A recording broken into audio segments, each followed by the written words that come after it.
In June of 1991, our family left England and went back to the States. We were there for 6.5 weeks before Connie and I, along with Catherine and Kristen, left our oldest daughter, Karen, to begin university.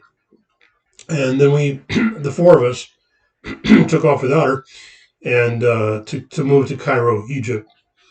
Now, during those 2 years we were there, we ministered to probably 40 or so missionaries, along with others in the church, the international church we were part of.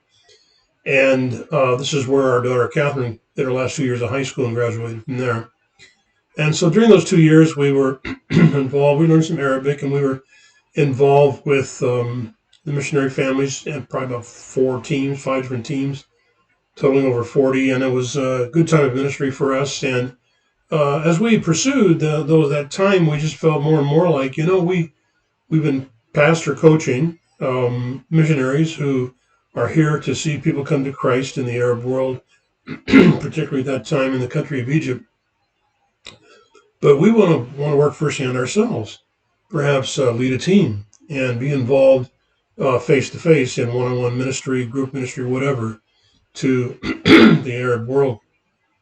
And so we began to pray about that, and we decided, if our next step then, even though by this time we were like in our early to mid 40s, our next step should be to learn Arabic. So we had agreed together that that's what we're going to do. We're going to study Arabic, and so we began to put feelers out to let people know that we think our time here for this period is coming to a conclusion. It's going to transition us to a more direct ministry, and so we just were sort of putting that word out there for people to pray. And as a result of that, we had like about 5 different options. Number one, we could stay there, study Arabic, and change our role and that sort of thing. Secondly, our denominational mission board contacted us and asked us to consider coming back to work with with them, only this time to be involved in the Middle East. The third possibility was I got a call from a couple of the brothers at the Church on the Way, where we've been a part of, and they had a ministry called King's Institute. Now, the King's Institute had originally been School of the Bible that I started under Pastor Jack Hayford, and then they merged with some ministry courses and eventually became King's Institute. Sam Middlebrook, who had been our professor of ours in Bible College, was the director. He'd passed away, and I was asked to come and to take his place. So that's a third opportunity. The fourth opportunity was to return to England and be a part of the international headquarters office for the mission that we had been working with, and we're still at that time working with.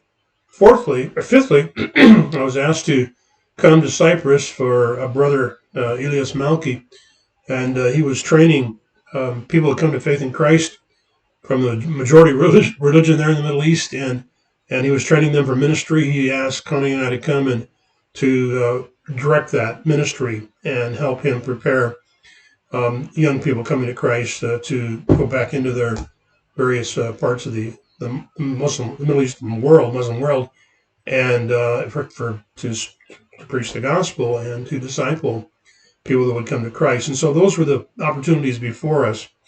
It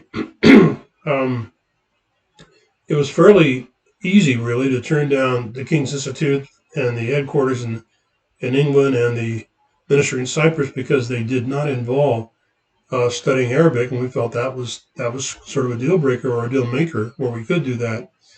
So in talking with the leadership at the missions for our denomination, they said, we want you to come back and to lead our ministry in the Middle East. Now, they had denied that years ago, and I said, well, when we applied to go to the Middle East back in the 70s, I said, does the director know that you're calling me? Yeah, he told us to. I said, really? I said, okay, well, two conditions when I come back. Number one, that they would accept my application that I submitted in 1972, 73, that they would accept that might have been 74, but there you go, 73 or 74. And they would accept that. As I wouldn't have to fill out a new application. They would accept that application. And I agreed that if they did, I would update our ministry experience from that point, which was substantial, almost 20 years. But nevertheless, I wanted to be accepted on the basis of our original application, sort of symbolically, that they were saying, yeah, we do want to go to that part of the world. And then secondly, that I would not come back, Connie and I would not come back as candidates, that we would come back with the understanding that we've been accepted and we're not candidating. We're just back to kind of get a reorientation and to work into the systems for some more help to raise support for that effort as officially being missionaries with our denominational mission. So that was accepted. So we we went back and at that international convention at the end of May in 1993, we were appointed to go to Jordan and to study study Arabic. I can remember the one of the brothers said, Jim, we're going to buy you. I want to buy you a camel. I said, well, how about Connie?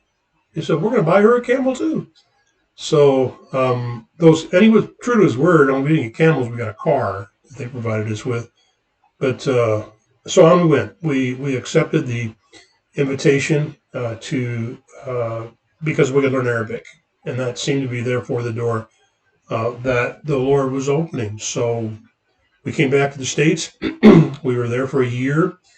It was Catherine's first year in the university at Pepperdine, and we spoke probably, I think it was about 75 different churches and other venues, Bible studies and all that, during that year period before we headed off as denominational missionaries to the Middle East. It was a good thing. That's the choice we made by the Lord's direction at that time.